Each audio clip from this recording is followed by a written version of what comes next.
Hello everyone. I'm Jessica, Situ's Partner Engagement Manager, and I am delighted to welcome you to Situ's Beyond Booking webinar, Regulation of Short-Term Lets in Holland and Amsterdam. For those which are new to Situ, Situ is a global accommodation agency providing tailored flexible stays for a wide range of industries, including corporate, construction, insurance, and many more. We're excited to wrap up Beyond Booking webinar series with our final episode of short-term lets. So today we have our fantastic Richard, our host from Yes Consulting, and two of our great clients of Situ's. We've got Marta, Business Development Manager from Voerman Group, and Daniëlle, Country Director from Eres Relocation in the Netherlands. I will now hand over to our fantastic speakers, which will introduce themselves in a bit more detail. Richard, over to you. Yeah, thanks, Jessica, and thank you for inviting me again to moderate this panel. And this is probably going to be one of the most exciting panels as well because of the individuals involved. Yes Consulting, I'm founder of, and we specialize in assisting management companies with growth, with the potential to exit, and prop tech. So with no further ado, I will pass you on to two of our speakers. And Marta, if you'd like to kick off, I'd like you both to say a little bit about yourselves, personalities, where you've been, what you've done, and what your company is. Perfect. Thank you. Hello, Richard. Hello, everybody. Thank you for inviting us to this session.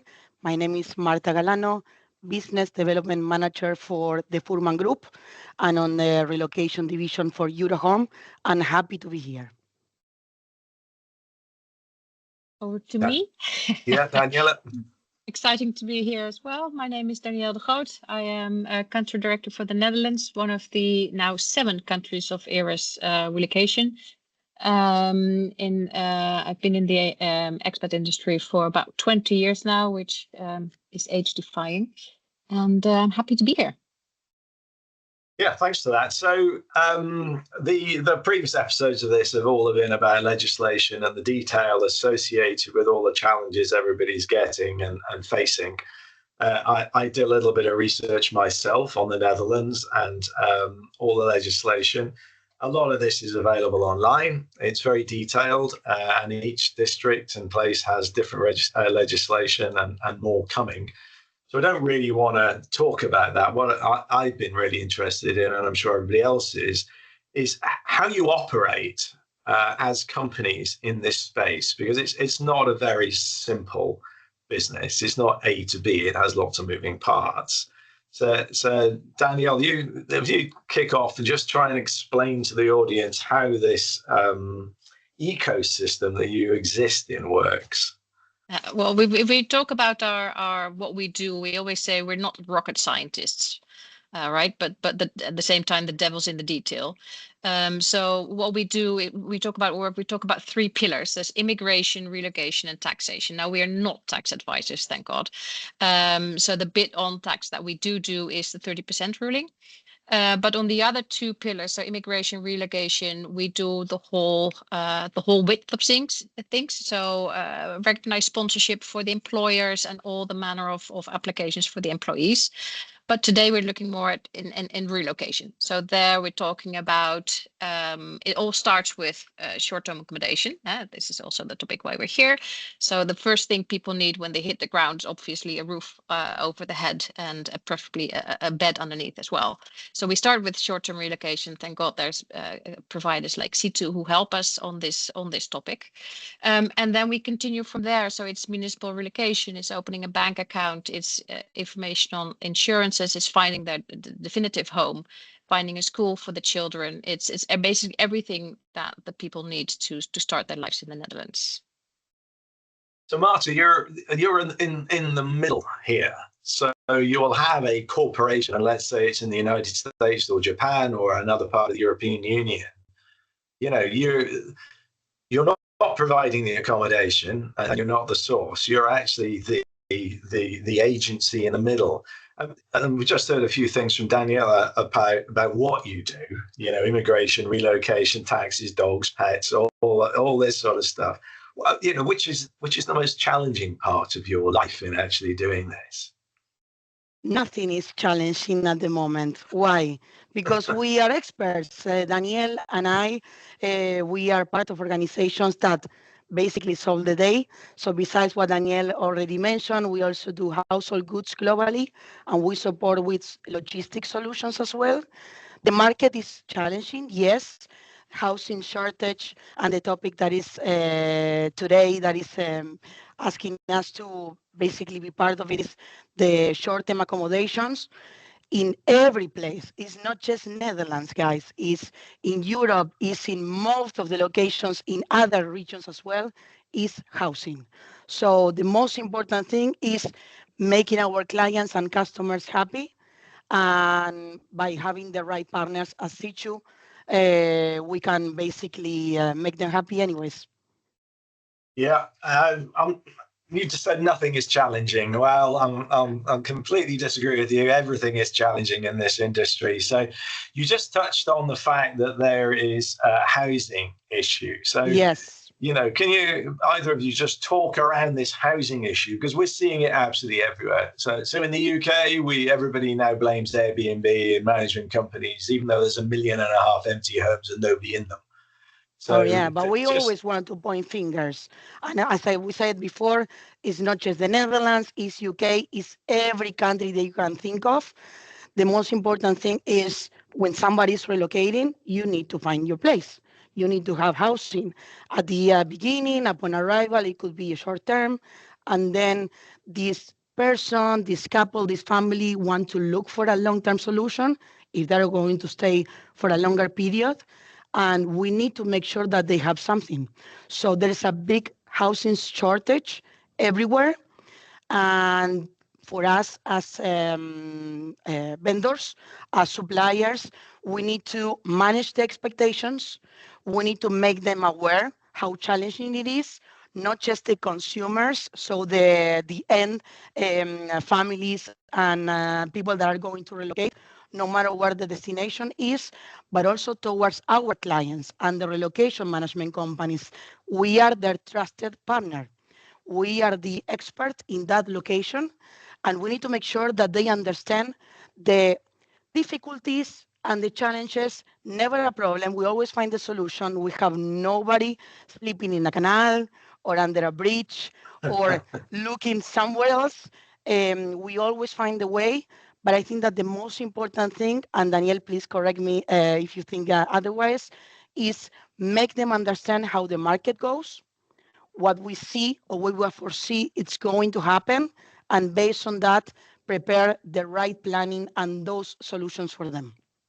So That's exactly right. Yeah. You can dive in on this and embellish a little bit, but in a previous conversation, you mentioned the Affordable Rent Act. So I'm trying to understand a little bit more about the economics of this, the pressures you're seeing. Is it local politicians? Is it European governors? Is it hotels?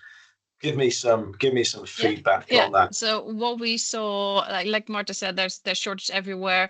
If we then zoom in on the Dutch situation, what the government tried to do with a well-intentioned law called the Affordable Rent Act, is because rents were increasing, is try to bring that down to affordable rent, as is in the name. But as a result, so there's certain points that you can get for a property. It's the size, it's the installation, it's the location, and up to a certain point, the maximum rent is limited, is capped, that you can ask for the property. Now, for let's say the bigger developer rentals agencies, that's fine. But for a private landlord who has maybe 1 or 2 houses out there that they're renting out, it's become financially uninteresting to rent these properties out. And what we've seen is that there's been an increase of properties that were formerly for rent being sold now. So the number of properties for rent has decreased by 40%. Now that's a scary number. Wow. At the same time, rent has gone up a little bit. So the average rent in Q4 24 was 1,700 euros. In the Netherlands, you are expected to spend a third of your income on rent. So this means that the average salary that one should have to be able to rent these properties is over 5,000 euros. Now that's not in the stars for everybody out there. So it's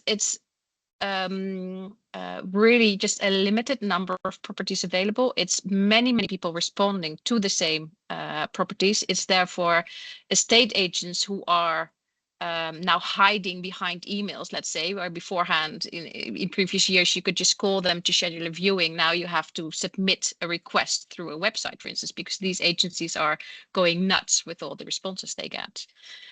So it's it's really finding how you go about getting these properties, getting the viewings, and then getting the properties. Now, yeah, there's lots to think about there, but there's nothing to worry about. We have our ways, Marta and I. We have our ways. We haven't left anybody hopeless just yet, like she said, but it does mean that everybody needs to adapt and needs to get on board with this new situation. Yeah, and the Affordable Rental Act was intended to protect the tenants, but at the end of the day, many landlords, as Danielle was saying, they don't see as attractive if they really need to be limited in many aspects. So they are selling those properties. So the short term is more difficult because it's more expensive, and the long term accommodations become even the market drier, more difficult, more candidates for the same property, and it takes way longer to secure a home. So challenges, yes, we don't see them as a big problems because we still can manage. But if this continues this way, we are going to have a problem. So we need to already think of solutions, and that's what we do on a daily basis.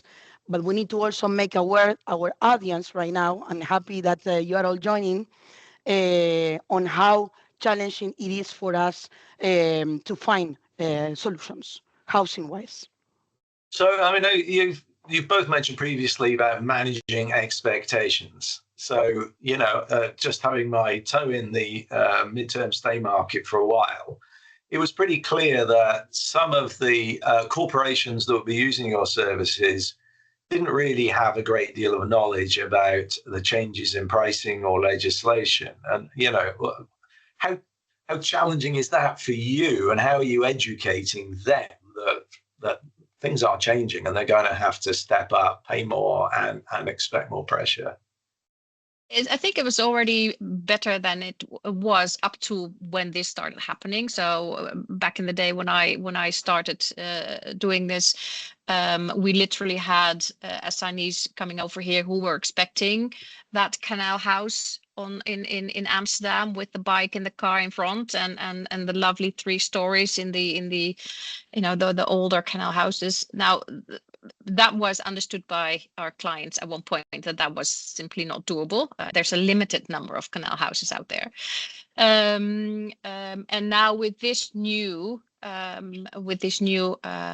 process or this new development, let's say, we're talking to our clients, we're showing the graphs. I mean, I think if you can make something visible, then it strikes a chord with people. So we show them the graphs of the number of houses being sold going up, the number of available houses for rent going down, that 40% that I mentioned.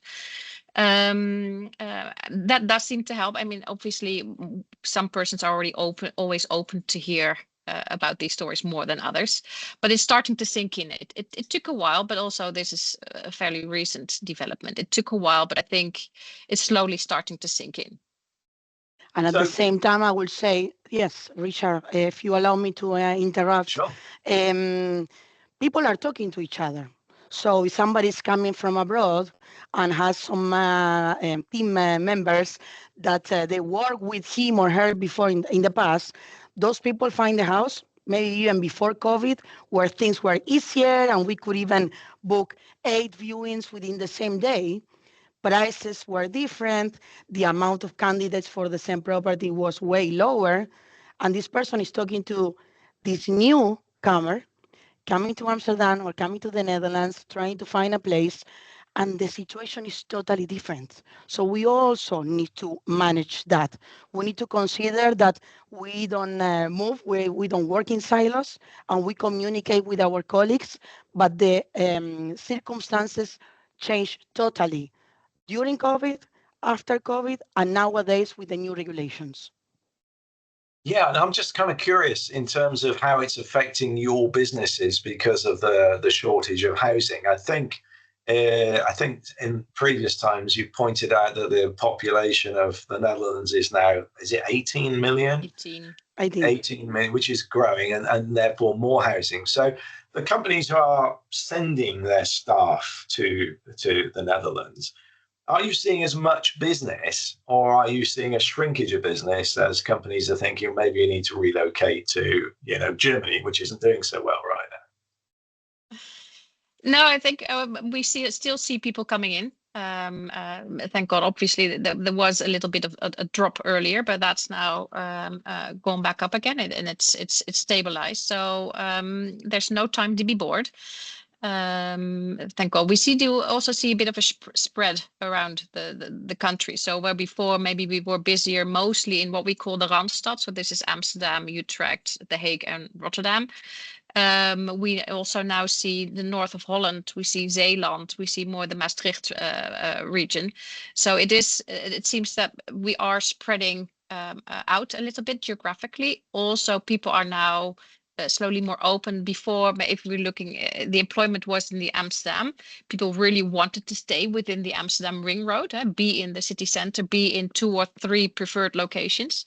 Whereas now people are also slowly more open to spreading out a little bit around Amsterdam as well. Yeah, and maybe people are also relocating differently. So where before we had more long-term assignments and people coming for 1, 2, 3, 5 years, and sometimes with the idea to stay, nowadays we see more business travelers, even remote work, which also affects our volumes. The way that the companies are authorizing those relocations, sometimes those packages change, and they have different services. Maybe instead of having a particular service or a service package, they give the employees an allowance, and they are responsible to find their short-term accommodation and the long-term housing. So, yeah, that's really interesting. So we do know that some corporations will head off to Airbnb, or that's another euro in the swear box there. They'll head off to these places where there is no governance or compliance. Do you see companies choosing those options rather than your particular approach, or is that just outliers? Yeah. The companies that we work with, they choose to stay mostly away from Airbnb type of solutions, and that partially has to do with the requirement in the Netherlands to register upon arrival. Officially between 5 days, that's not so very strict, but very shortly after arrival, you need to register with the municipality at an address. And at an Airbnb address, obviously, you're now not allowed to register there. So sometimes certain locations, there's then the option to register at the office address, but that's not a solution in all municipalities. So most corporate clients that we work with, they prefer for their employees upon arrival to have a more secure setup of the short-term accommodation rather than Airbnb. Yeah, we advise them against, actually, because getting your social security in the Netherlands will trigger the rest of the things that you need to manage for yourself while being in the Netherlands. So it is advised, as Danielle was saying, to find accommodations that allowed that registration for them. Yeah, so there will be people listening who do what you do, and there will be people who do what Situ do, but there will also probably be people listening in to you because they are a supplier or a potential supplier of accommodation. So what you just said, Marta, about remote digital work, do you see opportunities for non-central accommodation where people come to relocate and they work from, from their new home for 3 or 4 days a week. Do you think there's an opportunity there to spread accommodation further and wider, but still to have the same relocation opportunities? Well, we have a lot of those cases right now running. So companies are thinking, and as Richard, you were saying, now finding solutions, trying to look for opportunities for us as suppliers, but for them to really allocate those employees with the right place, with the right setting, with the right conditions. So I think that at the same time, for the corporate accounts that are right now attending this webinar, they are revising their policies. They are reviewing the packages that are given to them. And for suppliers or potential new suppliers, they need to also think of the new regulations and the limitations that they will have. And they need to see this as an ongoing situation with the government. So we are expecting some new changes in the upcoming years. So the market is there, the situation is there, the challenge in a way is there for us, makes our days interesting. And that's why we see challenges as really good opportunities. But we also understand from the employee side, coming maybe with a partner, coming maybe with kids, with pets, the full package, and they need to go to a new location. And the situation can be totally different from one city to the other. Even within the Netherlands, small country, super international, we see a lot of changes within the different cities. So, of course, we would love to have all perfect clients and perfect situations and perfect families, but the idea of having partners like us and the idea of us having a partner like Situ, it's that we will always find a solution for you. Yeah, so Danielle, let's get into the meat of accommodation. So pretend I'm a developer, not a software. Pretend I'm a developer of property, and I came to you and said, I'd kind of like to know what percentage of your clients are seeking apartments, for example. I'm thinking of building a block of apartments. Is that an attractive thing for relocation? Are most of your clients individuals or couples? I understand families will, but I imagine most are single or individuals and there for 3 or 4 months. So would apartments outside Amsterdam be very attractive? Yes, we see. I mean, it depends on the family, as you said, but we see many people going for an apartments. We see some people even liking sort of the modern, what you will not find in the city center of Amsterdam, but the more modern type apartment building, which is a little higher, not New York style skyscraper, but still slightly going, let's say the Dutch version of that, slightly going into that direction. So in Rotterdam, you've got these more modern skyline. In The Hague, next to the train station, for instance, the central station, there's this more modern apartment building. And we have many people who are interested in that, but also in sort of the, if you go back to the inner city centers, the renovated apartments in older buildings. All of that is very popular with people. Yes. Yeah. So, and you live in this very complicated agency space. And if I am a provider of accommodation and working with Situ, for example, and I know nothing about this business, can you just give me a bullet point approach to the expectations of a property provider in terms of how you work through this process and what compliance is needed, and what are the expectations do you give them as well when they get there about registration and everything else? I mean, I know there's a lot of steps in here, and I think it'd be kind of cool to actually bullet point those because it's not simple. Yeah, and you're referring to the transferees upon their arrival, correct? Correct. Yes. Yeah. Well, like Marta said, the very first thing, the one that triggers everything else, is your municipal registration. With your municipal registration, you get what we call your BSN. which translates to your citizen service number. This is a number that stays with you always, whether you move out of the country and back in. It doesn't change. And it is concerned with all manner of government-related topics. So it's concerned with your social securities, your taxes, your payroll, your insurance. Because another thing that's compulsory in the Netherlands is health insurance.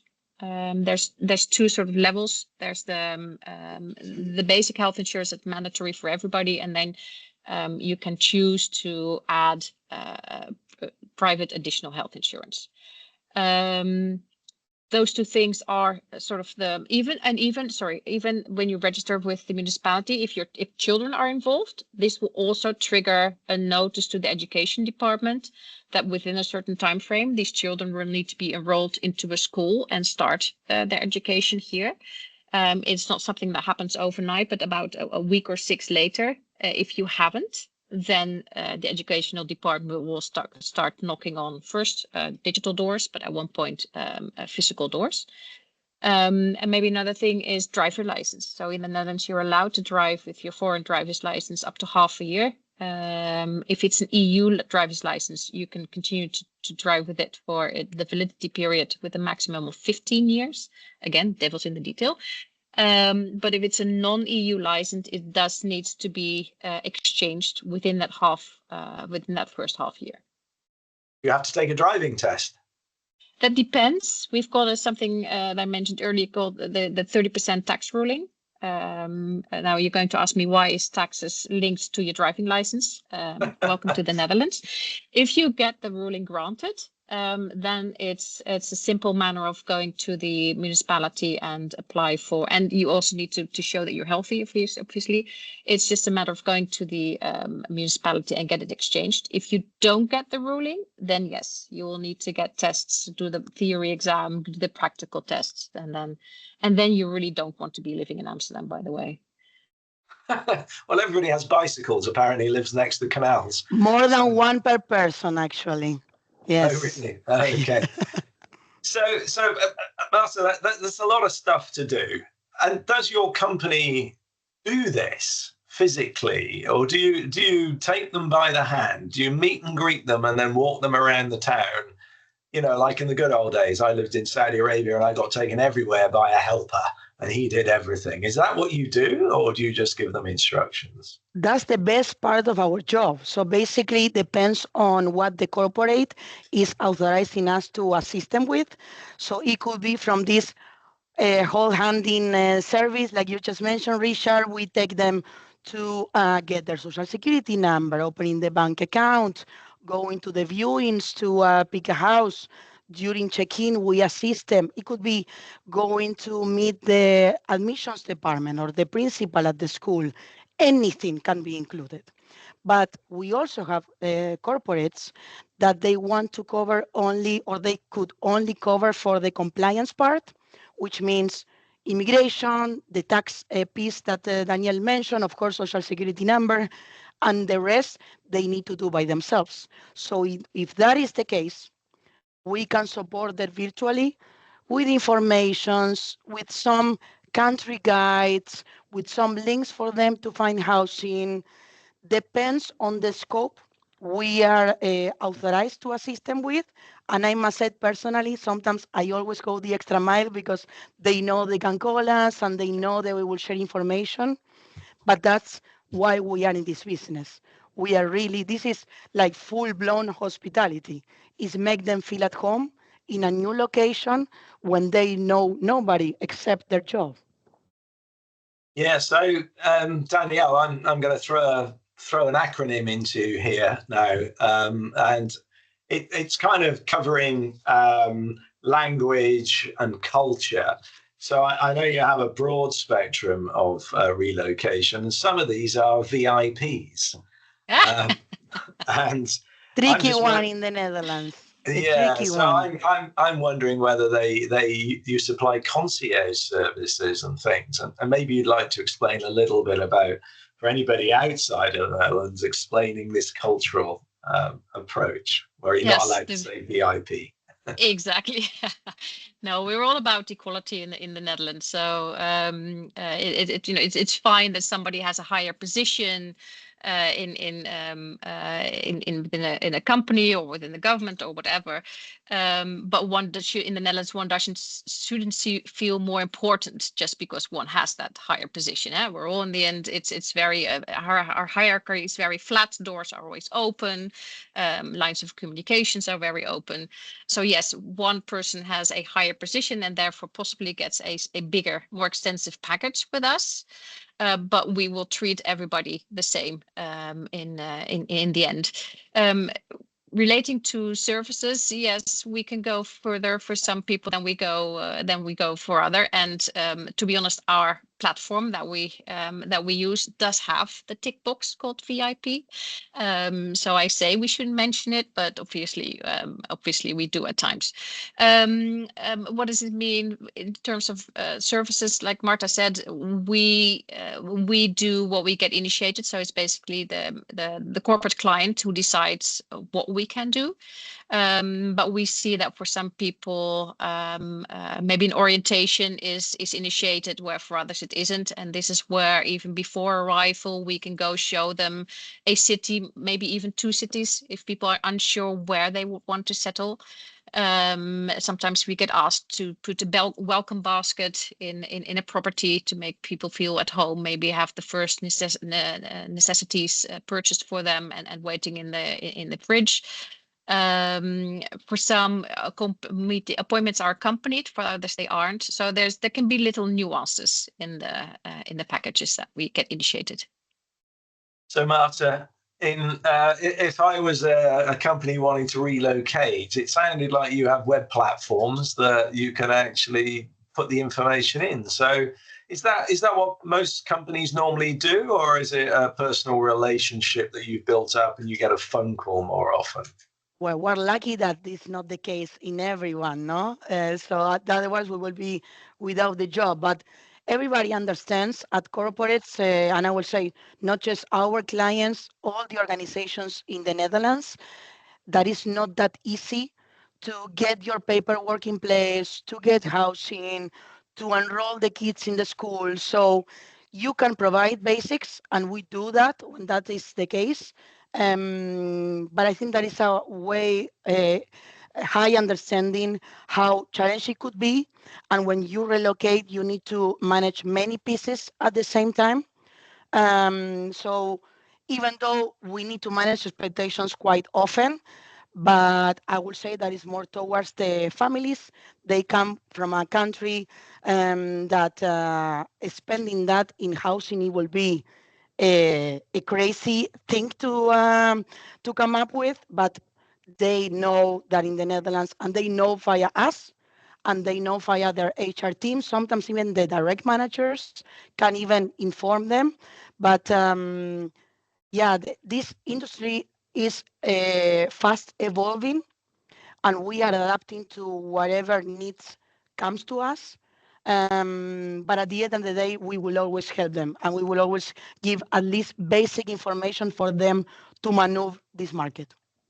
Yeah, it sounds like you're actually living in a hospitality market, whereas the rest of the world is trying to avoid hospitality and automate everything. So it's really nice to see personal service.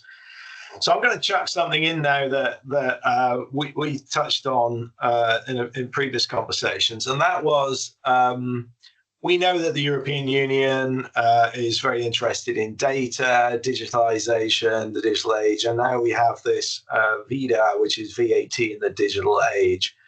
In a previous Situ webinar, we spoke to Victoria from the EHHA, who's a lawyer, who explained in graphic detail the whole picture. But in Holland, I suspect what's happening or is about to happen is going to affect prices too. So Daniëlle, I know you have a bit of information on this. Yeah, so at the moment, the VAT percentage on short-term lets is 9%. This will go up to 21%, so there's a considerable increase in 26. But it's also if you're making a booking to take place in 26, but you're making the booking in 25, you are already paying that increased VAT. So it's something that we need to start looking into, or start realizing now, that this will obviously increase the prices of short-term housing even more. On the VIDA, so like I said at the beginning, thank God we are not tax advisors, but on the VIDA specifically for platform rules, so for instance for short-term accommodation platforms, it will be rolled out maximum 30 nights. It will be rolled out between July 28 and January 2030, so not happening just yet, but still somewhat around the corner.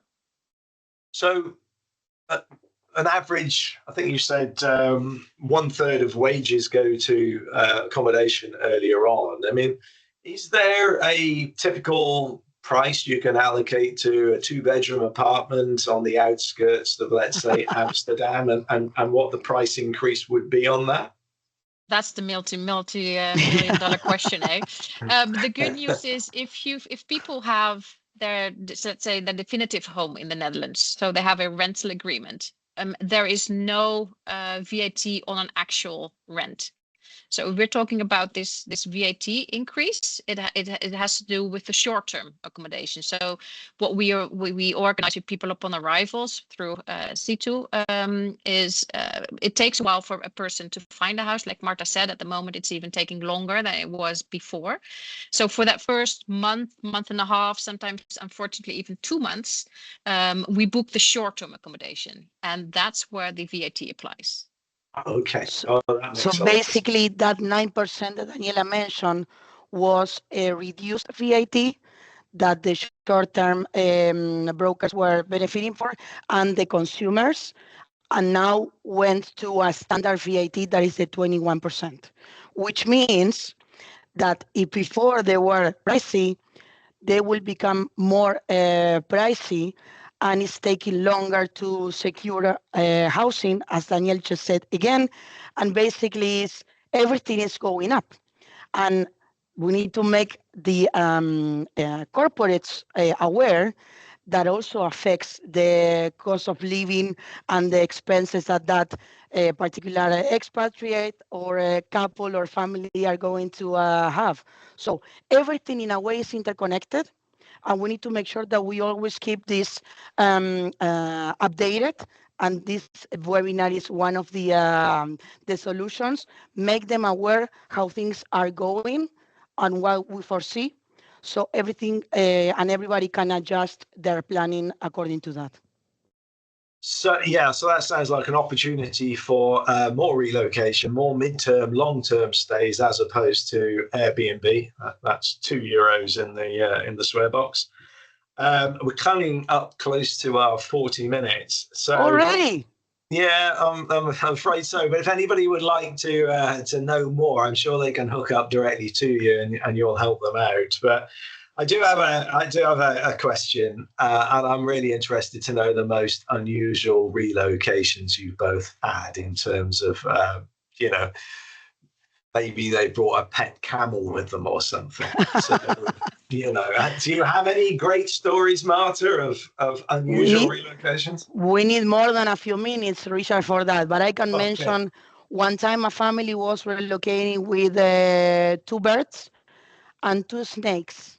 And they were mentioning the animals by their name. And maybe our experts are joining this webinar, because I even said when I relocated them back when I was a coordinator, I'm available and I'm willing to share this story. Yes, would you allow me? And they said yes. They were so proud with of it, and it was difficult because they were looking for a house with a canal view in the middle of Amsterdam with the pets, and you also you need to find a tenant that is willing to allocate that family. But we found the location and we found the accommodation in less than a month. Wow. But that is one of many, and I imagine that Danielle has many of those. Go on, Danielle, do you have anything? Absolutely. Well, we had recently one instance where, so in the Netherlands, you place a bid, even if it's for a rental property, you place a bid on the property with the estate agent. Once it's accepted, then you're stuck. Even the verbal agreement is an agreement. So then it's a matter of making everything formalizing everything by putting it on paper, but you already have a deal. Now, we recently had a couple where one of the couple went to see a property, was very enthusiastic, a bid was placed, and it was accepted.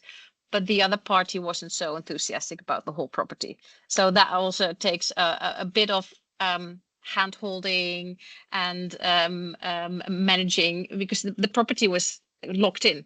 And, you know, like we said, in this market, you're already happy that you find something. So the one partner was very happy with the property and the other one less so, unfortunately. But this is where we come with the welcome the welcome package, and we spruce up the apartment a little bit for them. Or a house. This was a house, but even there we step in and we help. So a verbal agreement. Marriage counseling. Yes, and integrate and make them part of the relocation as well. So where before maybe the service was towards the actual employee that is going to move, the approach, and I can speak for both of us, the approach is relocating the family as a whole. So that just sounds to me like a verbal agreement is a legally binding agreement. Is yes, that's true in the Netherlands. That's that cultural element that you've got. So we always say up front, if you go to a viewing, be enthusiastic, but do be careful with what you say. Don't go shouting around, I'll take it. I mean, the market's different now, but when I started a couple of years ago, let's say, you could sometimes get the property then and there, but you don't want to say that because you've got other viewings planned for the same afternoon. So it's always be enthusiastic, but mind your words. Wow. Okay. I'm going to wrap it up. We're 1 minute over our allocated time. So thank you, Marta. Thank you, Danielle. Anybody out there who would like to speak to these two wonderful individuals, I'm sure they're going to be able to give you even more knowledge than you've had today. So I'll pass you back to Jessica. Gosh, thank you so much, Richard, for hosting. Marta, Danielle, what fantastic conversations and stories. Absolutely wonderful to have you on. Thank you so much for your time today. So for our viewers, I'm sure that you will agree with our learnings. Our really key takeaways today has to be these 4 top ones, which I'm sharing on the screen now. So it's the key challenges in Holland's short-term rental market, from housing shortages, economic pressures and compliance, how businesses are adapting to evolving regulations, how relocation agencies and operators manage expectations, tackling availability issues and rising demand. And finally, it's the future trends and investment, exploring new accommodation solutions and industry shifts to meet these changing market needs. What is next for Situ? I'm so glad you asked. So there is more Beyond Booking webinars coming soon, and I am so excited. So to stay ahead of what we have next, please go and follow us on our LinkedIn. And if you've missed a webinar on our short-term let series, do not worry. Please head over to our YouTube channel. For these links, they are in the webinar chat, so please head over there. But once again, thank you ever so much again to our host and our marvelous speakers. And we look forward to seeing all of our great viewers at Situ's next Beyond Booking webinar. Thank you ever so much. Goodbye. Thank you, Jessica. Thank you. Bye, everybody. Bye. Thank you.